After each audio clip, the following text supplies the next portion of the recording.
All right, now it's Monday night. We going a little earlier tonight on the Coach Reed live show.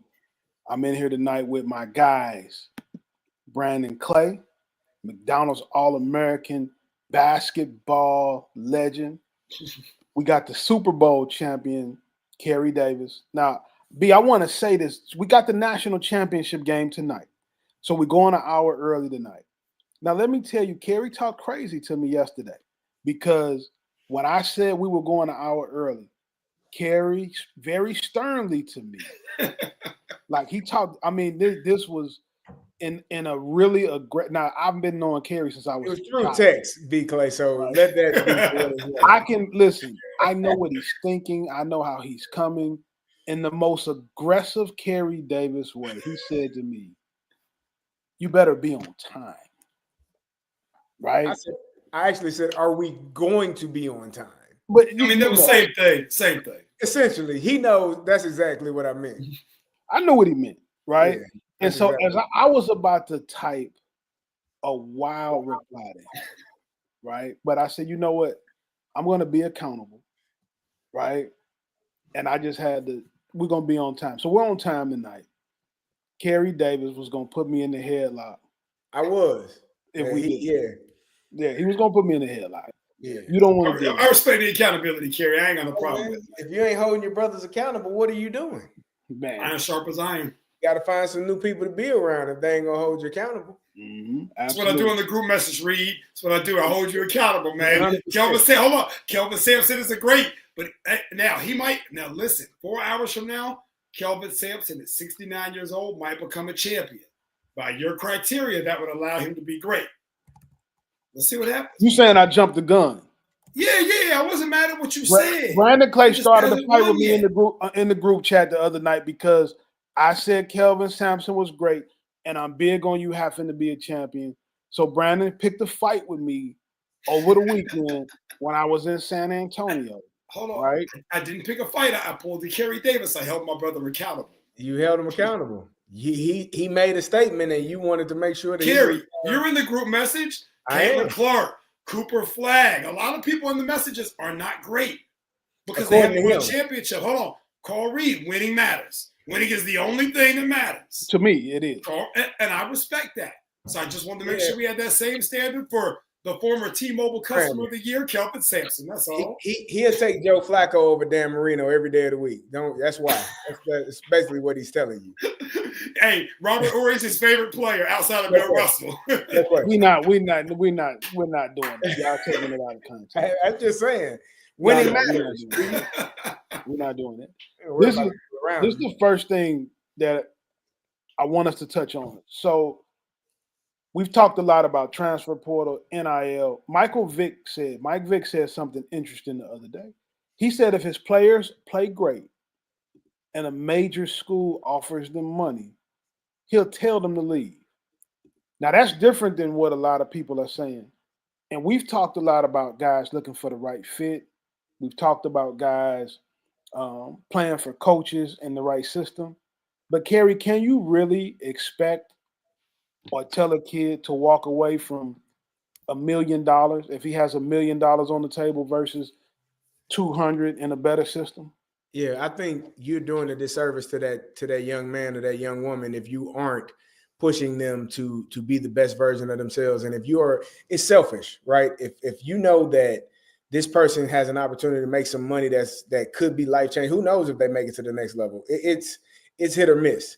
But for me to say, and I think it depends on the situation, because there are some situations where a team could be offering you $450K and you're offering $200K, but the situation you have for them is a better situation. Now, if we're talking $1 million versus $200,000, it's going to be hard to talk somebody out of that.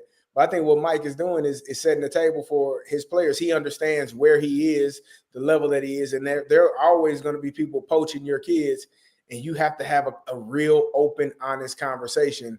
And if you are a leader of men, which I know Mike to be, I know he's going to push those guys in the right direction, work with those guys. And I mean, he ain't gonna find nobody as talented as him, because he was a different animal.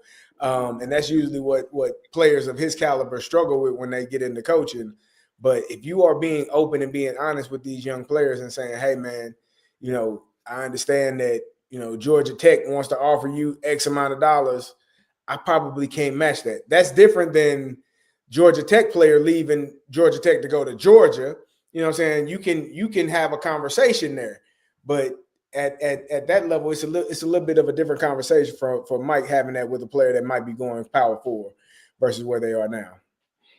Brandon, is this, we're seeing this in basketball too, especially on the men's side, but it's leaking into the women's side as well. We're talking teams that 10 to 12 million potentially spending on rosters is what we're reading about. Is the expectation the same that guys are going to always go for more money, whether the style of play fits them or not? Well, I've got a couple things on this. I think, you know, I love what you said about Mike, right? And it's actually an old quote kind of recycled, you know, from Jeezy and Atlanta guy, where I love what he said, and that's something that can stick. He's got a game plan for his team. That's why he's Mike Vick. And when you put it like that, right? He's made a lot of money. I think it's easier. Deion's great at this too. When you've already made a lot of money, you can be concerned about the other person. Right. When you haven't made a lot of money, you're concerned about yourself. So if you're trying to climb the coaching ladder, but you haven't made generational money yet, you're very focused on yourself. Both of those guys have made generational money, and they're very focused on the guys around them. They're trying to empower those guys to be able to do the same thing, right? You see the type of care Deion took with his guys from Jackson State getting to Colorado. But I think people just appreciate that. They appreciate the honesty. They appreciate the transparency, and that you're trying to put them in the best possible place. And that is true not only on the men's side, basketball-wise, it's true on the women's side. I think the more care and respect you show your people, the better off you are. So, yeah, this is a blueprint. And very transparently now, when you talk about, you know, maybe it's group of 5 schools, right? Understand that, hey, we're AAA. This is baseball, right? We're AAA, or this is the European League soccer model, or even the EuroLeague basketball model. There's an A division, there's a B division. Guys move up, women move up. It makes a lot of sense. I don't know why you wouldn't approach it like that. And chances are, you look at, you know, the Iowa job. McCullum that just came from Drake and was at Northwest Missouri State. He took his guys from Northwest Missouri State with him. They won again at Drake, and now he's moving up again. Kim Caldwell, who's at Tennessee, won at Marshall. And before that, she was at Glenville State. Now she's been able to take her staff with her. Like, if you keep winning, you're probably bringing your people with him. Prime Jackson State, not Colorado. If Mike's able to win, Deshaun Jackson, those guys get a Power 4 job. They're going to bring their guys with them. So it's a win-win for everybody. And I love that people are acknowledging that and putting that out in the open front. We want our guys or our girls to be successful. And whatever that looks like, we're here for it. But chances are they all move together. If I shine, you shine, we shine together. You know what else I love, and I don't think we talked about this or hit on this. I love the fact that former players are getting opportunities to coach. Absolutely. And being named head coaches and getting an opportunity. If you fail, you fail. But at least getting that opportunity. There's a mindset and a process where it's at times like a good old boy network with coaching, college coaching specifically, where, you know, a certain group of people get in and it's hard for other people, specifically former players, to get in. They want you to kind of go through all of the lower level work. And you know, there's nothing against that. But when you have upper echelon a mindset and talent and an ability that some people that didn't play the game, you know, and that's no knock against those guys either, because I know some of those guys worked their butt off. Eric Spoelstra is a prime example, starting in the video room and now, you know, a championship coach and probably a Hall of Fame coach, in my opinion. I'm sure he is.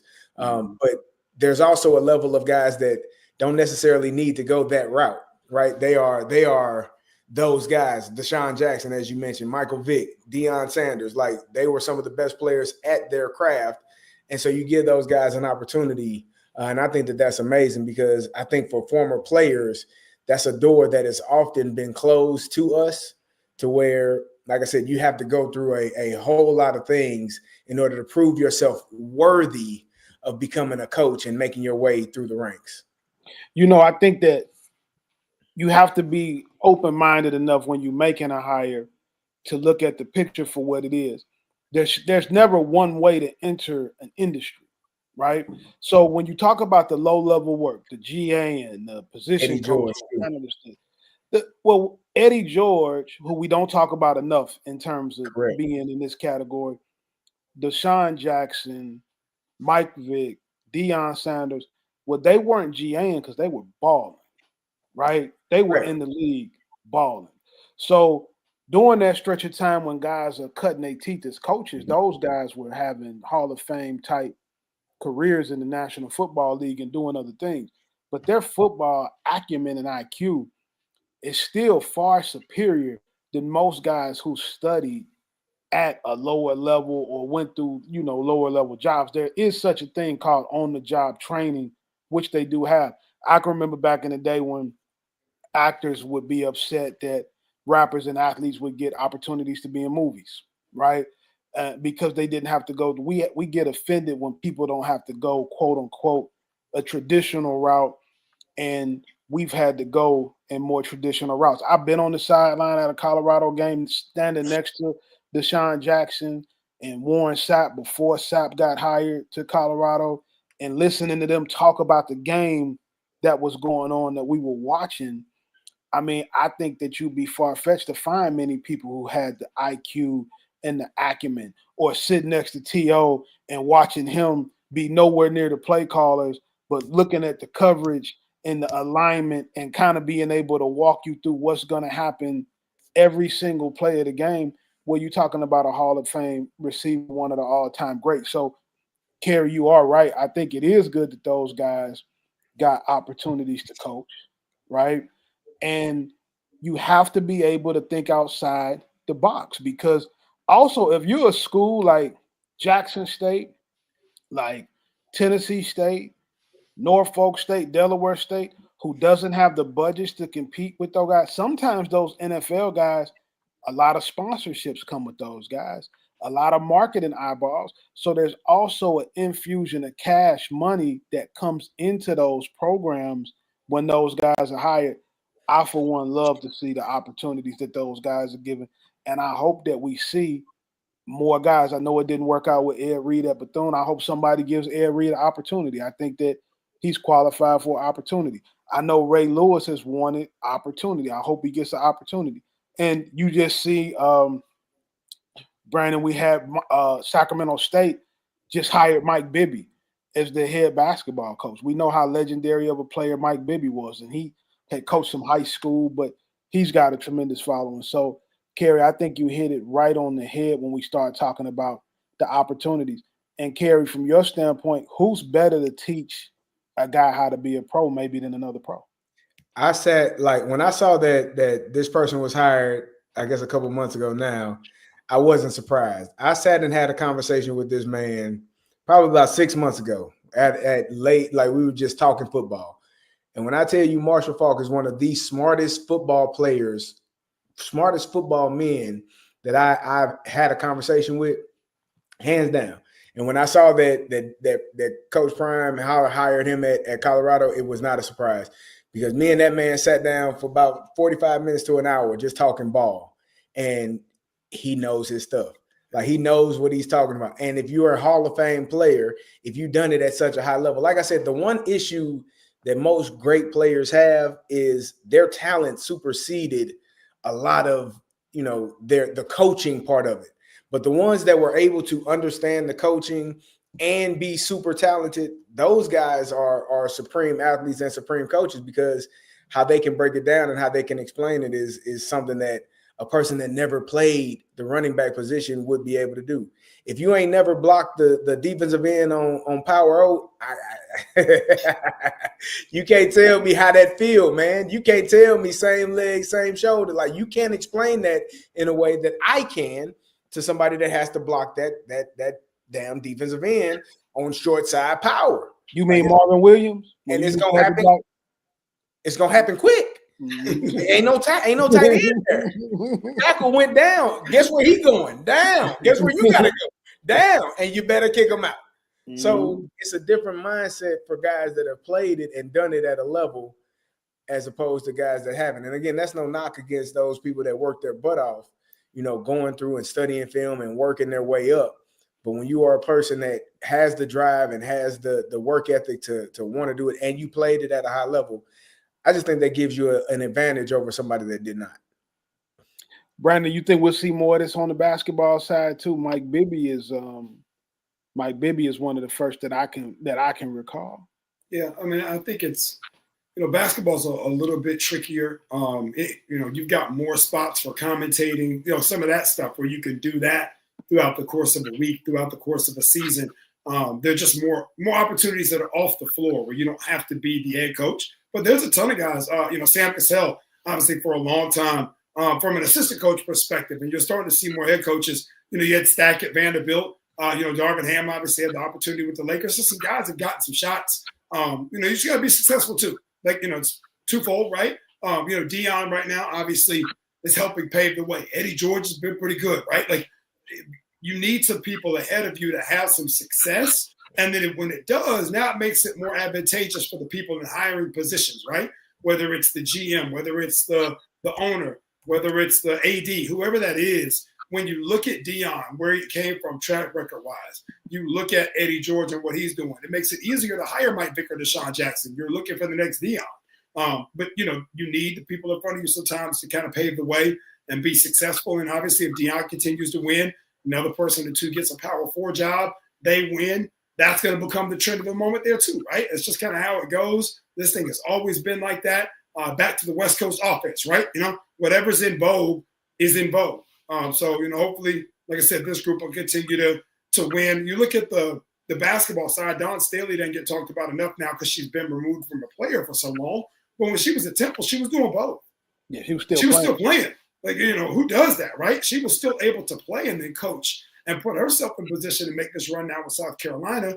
So, I do think that there'll be more and more of that, especially as the salaries continue to escalate in women's basketball. And it makes sense for people that are getting out. Or maybe even still playing to want to be a part and just trying to juggle. The calendars are a little bit tougher, but same premise though, for sure. I feel like the NBA has more former players that become coaches than any other sport. I mean, hockey, probably NHL does as well. But I feel like the NBA does a really good job of, assistant coaches and head coaches that are the running their organization, running their program that actually played in the league. So NFL is, in my opinion, way less, but I think the NBA does a really good job of making sure that they got former players as leading their teams. Absolutely. Jay Grizz, this is a great comment here. Coach Freeman at Notre Dame brought in Mike Martin from the Detroit Lions to join his staff as his general manager. As you start to continue to see more and more of the front office style approach, we didn't talk about this much. We might have touched on it. Andrew Luck, GM at Stanford, fires the coach, brings in Frank Wright, and Stanford has given control of the program to Andrew Luck. Reports out of the University of Cal Berkeley is that major donors are saying they're not going to continue to donate unless they give total control of the football program to Ron Rivera, who they just hired as a GM, a former Cal player himself, NFL head coach. Brandon, what do you think about the route that the general manager position is going on in that side of sports? I love it. You and I have had a bunch of discussions off the air about this for a couple of years now. So to see it finally get not only traction, but very tangible traction, right? Andrew Luck, Ron Rivera, very notable names, not even to mention, the Mike Martins of the world, right? Who maybe are a little bit more behind the scenes. I read a great article actually in The Athletic on the Luck, Frank Wright, the hire there, kind of the bridge gap year. It allows them a chance to put someone in place so that as they talk to recruits, and Andrew Luck has been very forthcoming, saying he's going to be very involved in recruiting processes this year because he has to, right? I wouldn't be surprised at all to see them try to name a head coach in waiting in the back third of the season. From a recruiting aspect, you're going to have to from a signing day deal. But just, hey, man, we need to bridge this thing. We need to get some kind of institutional control. But in order to recruit, unlike the NFL or even NBA where you have the draft and then a subsequent free agency, this thing is about recruiting. You're only as good as the players that you're coaching, right? If you're coaching Christian Graham, Ben Morrison, you're a much better guy if you're not defensively. You got to have players. Ron Rivera, same thing at Cal Berkeley, right? They've struggled to get players there. You've got to go get players. And so I think general manager position is great. It can bring some stability maybe to a program that's struggling. If there's a program that's been very good, it can help you maintain it. But you're only as good as the whiteboard, right? Smoke Dixon, you're only as good as the whiteboard, and you're only as good as the people that you can go get off of that said whiteboard, right? So, you could have Andrew Luck, you could have me, you, Coach K, whoever you want to put in the position is great. But if you can't go recruit players at the end of the day, you just got somebody with a brand name, and you're still gonna be 3-9. We in the player acquisition business when we talk about sports, and the great ones all know exactly what you said to be true, Brandon. I think what I like about what I'm seeing out of the Andrew Luck situation, and we don't know how the Ron Rivera deal is going to end.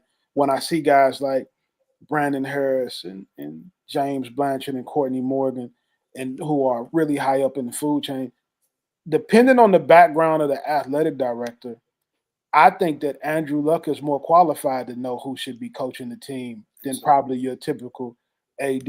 So I would want a football guy running the football department. And that's kind of how I would look at it. If I had any major sport, football, basketball, I think there's guys that are probably more qualified to run that division than the AD, because the AD's job in a lot of cases is more built for fundraising and some other things.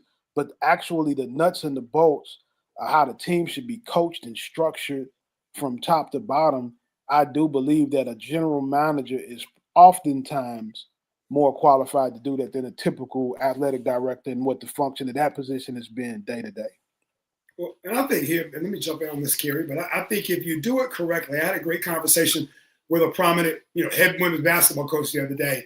They've done a really good job. We talked about what the general manager position would look like should they create it. What is the function of it, the functionality? And I think it's, if you're a really good GM, you work in tandem with your AD, right? You don't have a set salary from your owner and you have 170 million to spend.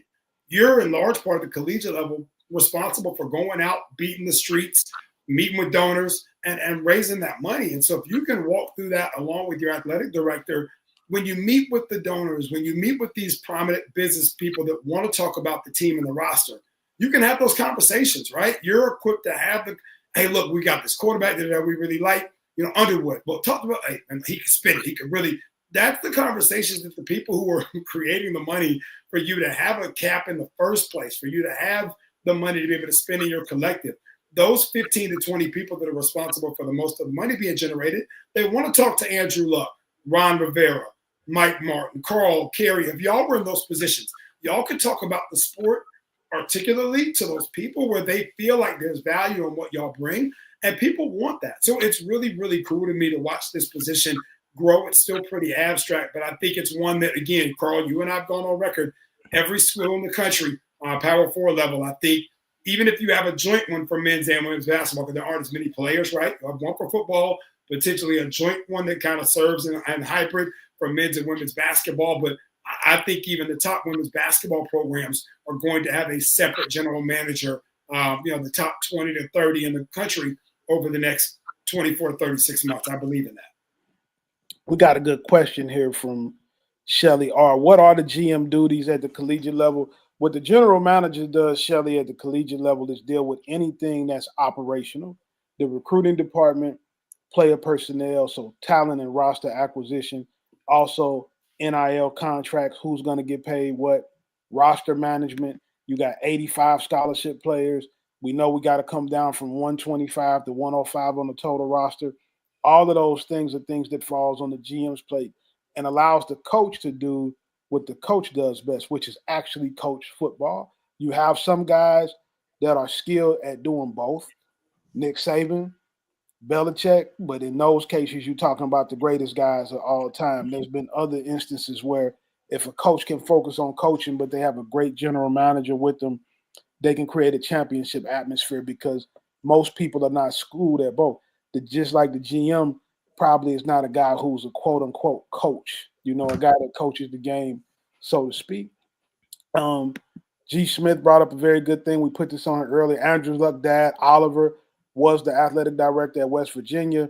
He also used to run the XFL. He's been a part of the NCAA. So Andrew Luck, obviously, with what he is as a player, he's also a Stanford grad. He's a very intelligent guy.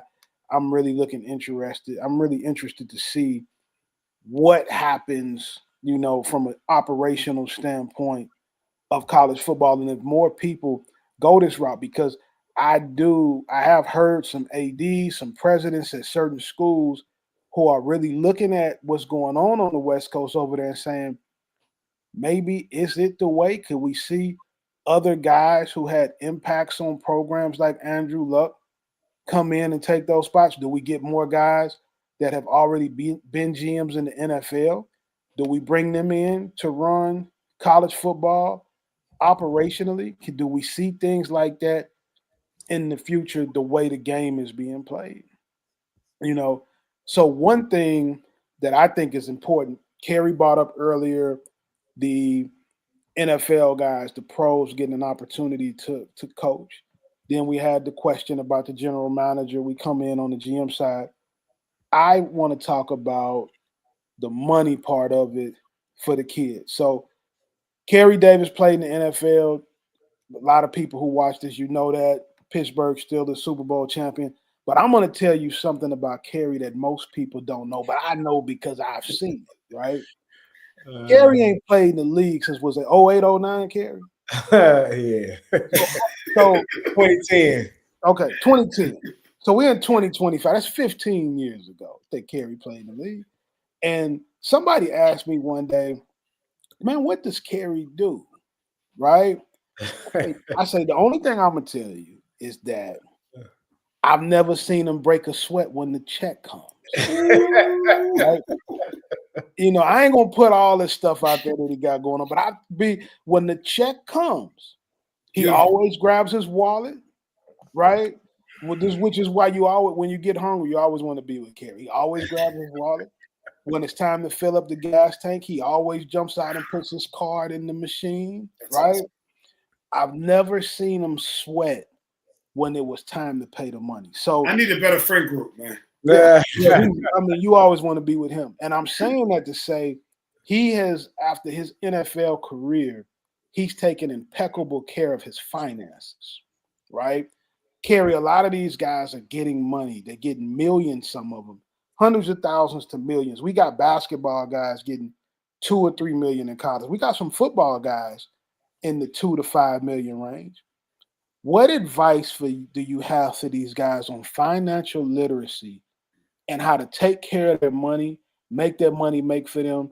If you were work for them, rather, if you were sitting in front of them giving financial advice, what would you be saying? First thing is learn how to say no. And that's one of the toughest things, when you come into a lot of money, is you got to learn how to say no. You can't take care of everybody, because if you do, you're not going to have nothing for yourself and for your own children and your own family when that time comes about. Be frugal is a word that my dad used to always say that I was.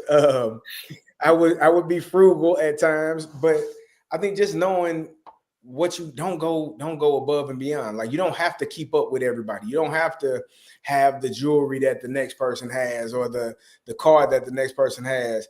You don't need 3 cars. You can only drive one, right? You don't have to have 3 or 4 cars just because you want it. The car depreciates the minute you buy it, and the minute you drive it off that lot, it's going to be way less than what you just paid for it. You don't got to get the brand new one. You can get one that's 2 to 3 years old. It don't have to be. It's still the same model. Ain't nobody gonna know.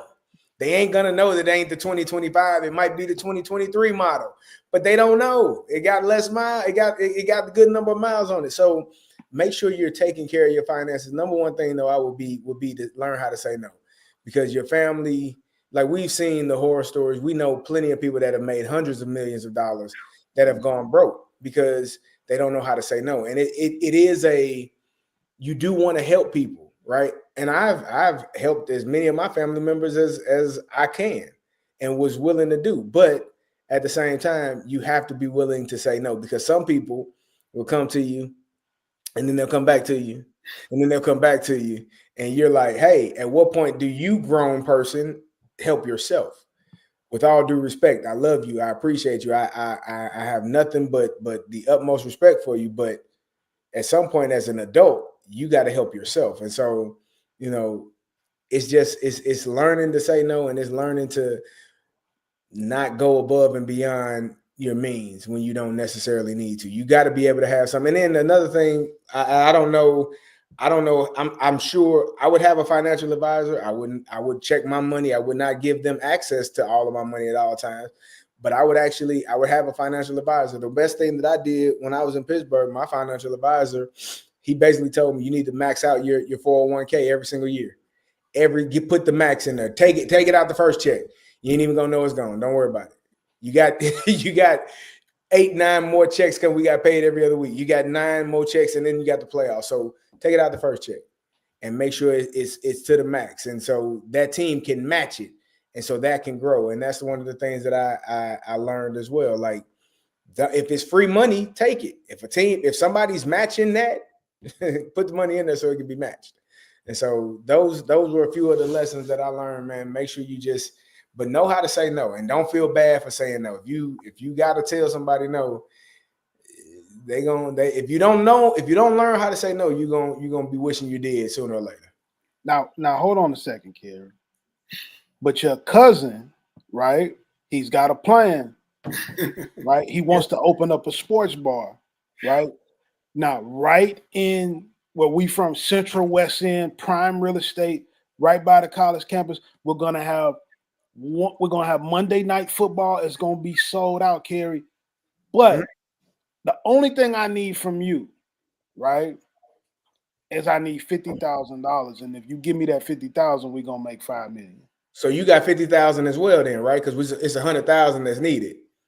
No, Kerry, I didn't go to the league. What do you mean? I don't have $50,000. I didn't go. You went to the league. So I'm paying the entire 50,000. So I own the whole thing. Then I get 100% of the profit. We got to be partners, bro. I'm going to be there doing all the work. But you want me to put in all the money? I would prefer that you do. Yeah, that don't sound smart on my end. Now, if this business venture that you've written out a business plan, you have all of the mindset, you've done all of the work leading up to it, you know that we can be in this place and you can actually sell food in this part of the town, or you can sell food in this restaurant. It'll be up to code. All of the back work, the leg work is done. Is that what you're telling me? Okay, well then I probably need about 70% if I'm putting in 100% of the money. All right. So let's talk about this next. You ain't never heard Reed quiet, have you? We from St. Louis. We got to take care of the kids. You see, I know you've seen all the 7-on-7 teams with OT7. I need $100,000 to start my 7-on-7 program. I'll pay you back. It don't cost that much. I'll pay you back there when are, I can. There are grants for the NFL that I would gladly go through, and we can work with the NFL, and we can get this free money from the NFL, and we can begin to work on. What do you need $100K for? You think your team is going to be ready to travel in the first year? They might not even be good enough to get out of the city. Well, I'm going to tell you what. To be honest with you, I want to. You know what else we can do, sir? We can also fundraise. There are GoFundMe's. There are things we can do. We can sell peanuts, popcorn. Why do I got to GoFundMe when you just won the Super Bowl? Why do I need a lot of other venues and avenues that we can go through to try to make this money for these young men and young women? So you mean to tell me that my brother just won the Super Bowl, B, and I gotta go do a GoFundMe, right? Yeah, just exactly pull your black card out. Yeah, that's how you go broke, man. That's how you go broke. Hey, I'm with Kerry on this one, and I think learn the art of saying no, my brother. Listen. Hear me on this, right? You look at what's happening in the landscape right now.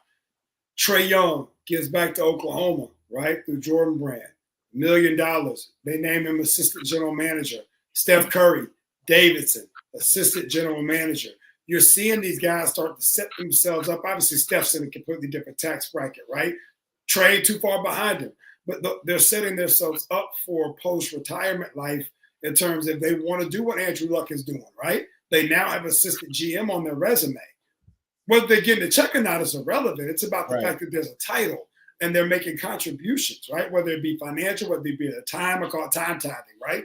Most of the time you go to, whether it's religious institutes, church, whatever, it's about tithing. But a lot of times you can tithe your time, you can give your time, you can donate your time.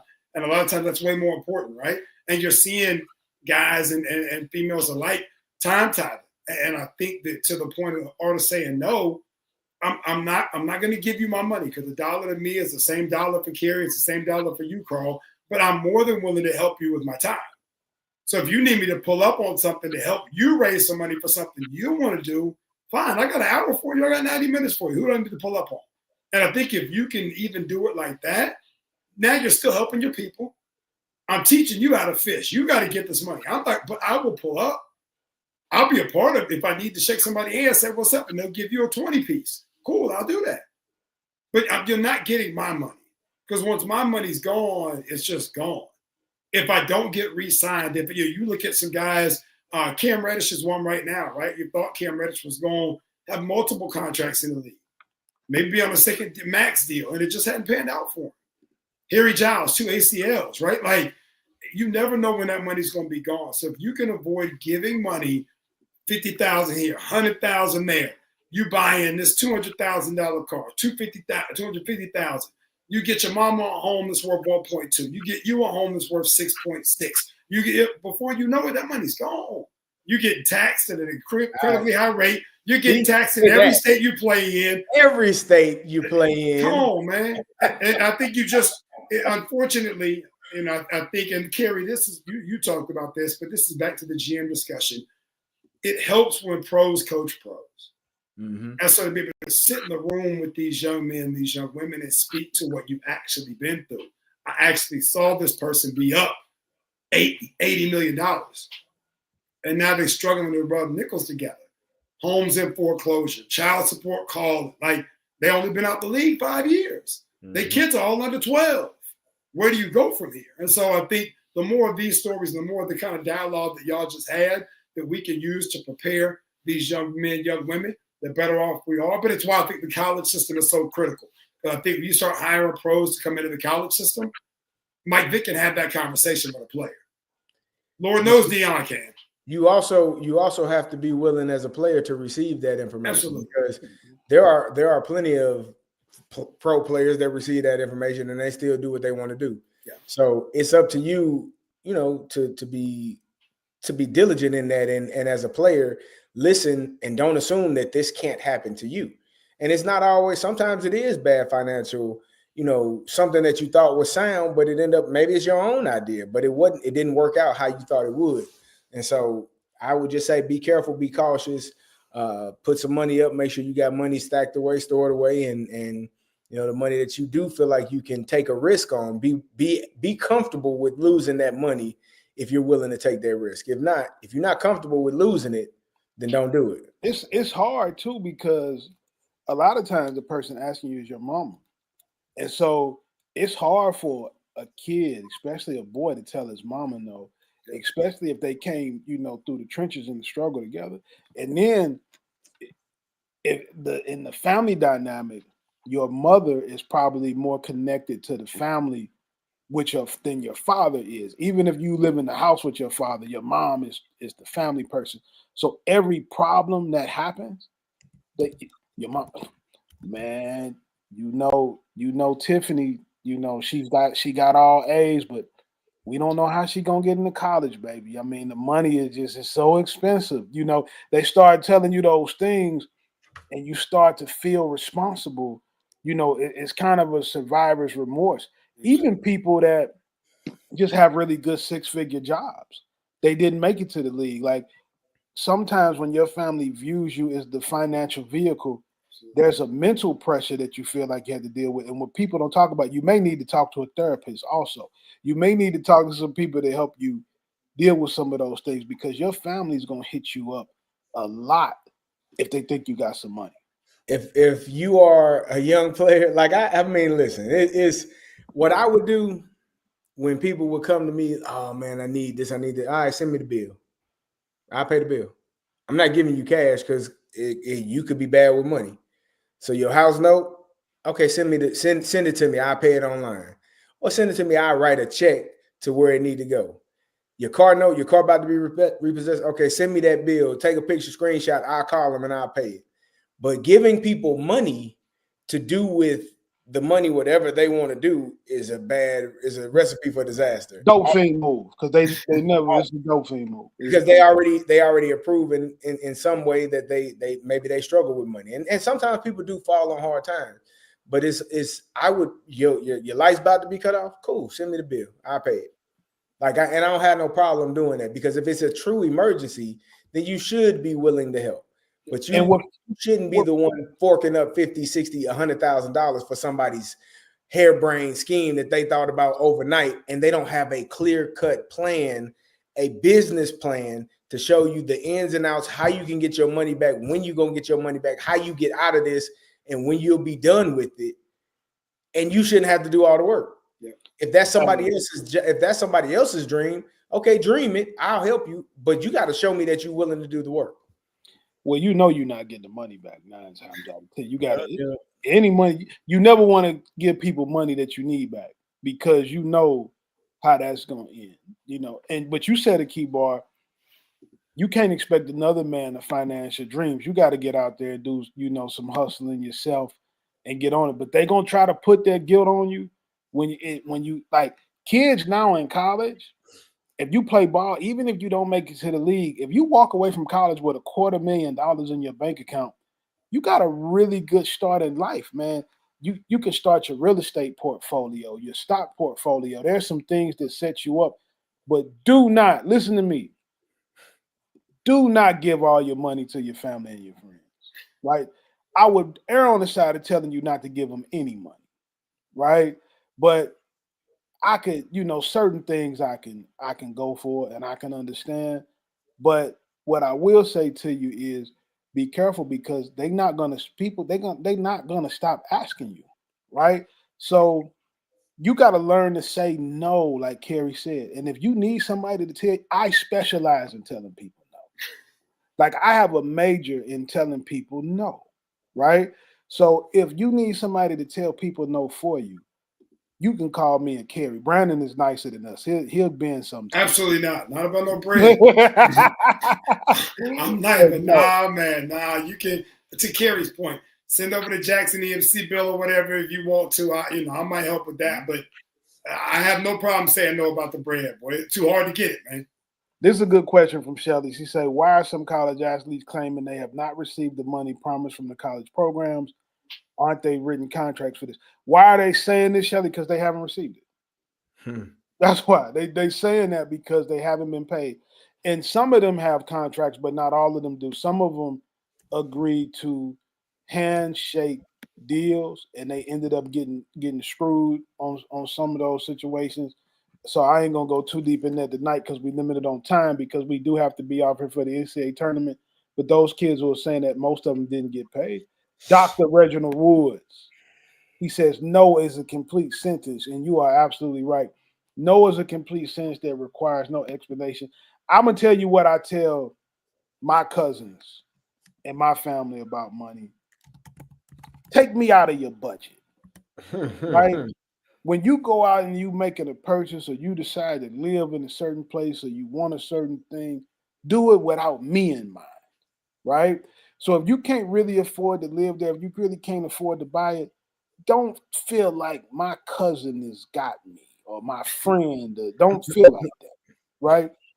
Take me out your budget, right? That's all I want you to do. The last thing I want to touch on before we get out of here and get to the national championship game is this.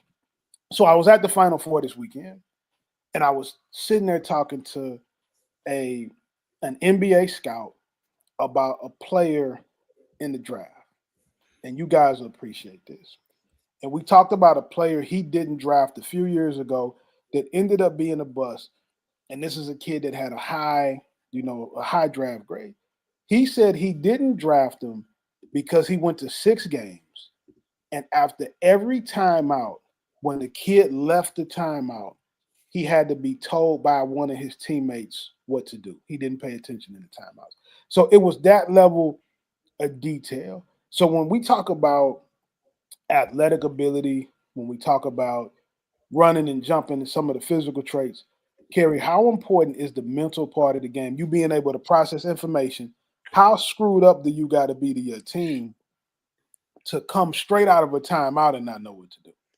Yeah, that's a lack of it's just really a lack of care for what you got going on. It speaks volumes to who you are as a teammate and who you are as a player. Like, we got to be dialed in. We all on one accord. We're all playing this game and working hard for the same thing. And basketball is different. Football, if you don't know what you're doing, you can get somebody hurt, right? If you break the huddle and don't know who to block, somebody might get hurt. If you don't know what that you're running the ball, somebody might get hurt. I've seen people get hurt because somebody did not know what they were supposed to do. So for me, it's egregious to not be a part of the team and not be paying attention and really just not care. Like, that's what it all boils down to, is that you don't care. And that GM, I'm sure, did dodge a bullet, because talent is only going to take you so far. Like, at some point, you got to be coachable. You got to be willing to put your hand in the pile with the rest of your teammates. Like, your talent, if you're doing all of those things, will show. I mean, you can't hide it. But at some point, it's only going to get you to a certain level if you're unwilling to do the little things that everybody else is doing to try to make your team successful. So, me personally, Reed, you know me. Like, hey, man, you wouldn't want to be in no huddle with me if you ain't paying attention to what. Next week, next week, get him out before it's a problem. Next week, get him out. Next week, we don't have time tonight, but next week we'll talk about the time me and you almost got in a fight in the huddle when I went the wrong way the first play of the game. Clay, but we got to get it. We got to get a G-rated version. We can't get That's hilarious, man. The R-rated version. Like you run a big-time basketball program. A lot of D1 players, big-time All-Americans on your team. When you're evaluating players, for those of you watching that don't know, Brandon Clay is a voting member for the McDonald's All-American game, right? Voting member of the McDonald's All-American game. How important is the mental part when you're evaluating players? It's huge, right? You don't always get to see that in terms of knowing exactly how dialed in somebody is, but when you do know it, it's really big, whether that be to the positive side or maybe to the negative side. And I think that it's very rare that you meet someone who has the physical capabilities and the mental capability, and they don't make it, right? You look at Grant Hill now in his adult life, right? As a commentator, he always seems prepared. He always seems like he's on top of what's going on. That doesn't surprise you if you watch him play basketball. He always seems prepared there too, right? You watch LeBron James play basketball, and he always seems prepared. You won't be surprised when you hear about his off-floor stuff where he's made all this money, way more money than he's ever made on the floor, because he's prepared on the floor. It's just very rare that someone's prepared. Candace Parker now, president of women's basketball for Adidas. Well, she was always prepared on the floor, right? So I think for me, the longer I do it, the less and less I see people who are both physically and mentally prepared not be successful. So that's something that I'm looking for. I'm trying to find, are people aware of what they're supposed to be in? Are they able to diagnose what they're seeing? Hey, y'all, we're on a 1-3-1. Are they on a 1-3-1? Hey, two guard front. Hey, they're on a 2-3. Hey, free throw line. They'll instruct their teammates, put them in position, right? No different than a quarterback being able to audible. No different than somebody in the backfield being able to help. Hey, I'm going to switch that. They're switching pass pro. They're changing. They're making reads on the fly. The better you are mentally to go along with your physical capabilities, it's very rare that those people are not successful both on the floor, on the field, and then off the floor, off the field. Who you are on the floor, on the field is usually a resemblance of who you are off of it as well. And understand this, last time that we got to go. Last thing, if you're unable to do those things that B. Clay just mentioned, if you're unable to read and react on the fly, if you're unable to understand that the play just changed at the line of scrimmage and now it's a new pass protection, you ain't gonna play, man. You're not. Like the last thing, Donald made a comment. He said, "What if the kid had a learning disability? We had a stud at Lindenwood, and coach had to write his plays on his wristband so he could remember it." What I would say is everybody ain't gonna do that, right? So you gotta be able to figure it out, and whatever you got to do to get yourself right to be able to process and do the information, just know that everybody's not gonna have that level of patience with you, and that's one of the tough parts. And two, it depends on levels. I know we're on the way out, but one of my favorite lines is "New levels bring new devils," right? So the higher up you go, the less and less room there is for that type of one-on-one instruction, right? So you got to be able to figure it out. But, it's like anything else. Plenty of people have hit ceilings because of limitations. Whether it's a physical limitation, you might be pretty good, but you're too small. Just whatever that is. So you do the best you can with what you have, but understand that every level brings something new to it. Last thing I'm going to say, my godson, Martell's Cardi, is a true freshman right now at Kentucky going through spring ball. And what I talked to him about in our conversation last week was the mental part of the game. Understanding what separates the guys that make it typically and the guys who don't. It's a lot of dudes who can run, who can jump, who can hit, who can do all that. Do you understand what they're asking you to do defensively? Do you understand what you're supposed to do when you're to the field, when you're to the boundary? When it's 3-by-1 and you're on the 3 receiver side versus when it's 3-by-1 and you're on the single receiver side. If they can only play cover 3 when you're in the game because you don't understand the defense in the system, they're not going to be able to play you a lot, right? So your ability to play is giving the coach the ability to run his full menu of options when you go out there. So the mental part of the game is extremely important. Guys, we're going to get out of here tonight because we want to see the national championship game. Because I'm going to tell you what, if Houston wins tonight, Brandon Clay, don't go to sleep. I'm on you and smoke. Hold on. Oh, no, I didn't say Kelvin Sampson wasn't good. I didn't say LJ Cryer is not the man because he was in the Duke game. I said none of that. I just said you were about 24 hours too early with your proclamation of greatness. That's all I said. I just said you were early. I didn't say you were late. I'm saying to you is if Houston wins, you're going to have to block me for cyber. Hey, a post on X that's late is not a post denied. It just should have been a little late. That's all, man. You just were a little early. You got a little excited, a little you were a prisoner of the moment, Carl Reed. Prisoner of the moment. We are. All right. We out. Enjoy the national championship game, guys. We'll see you next week. Go Florida.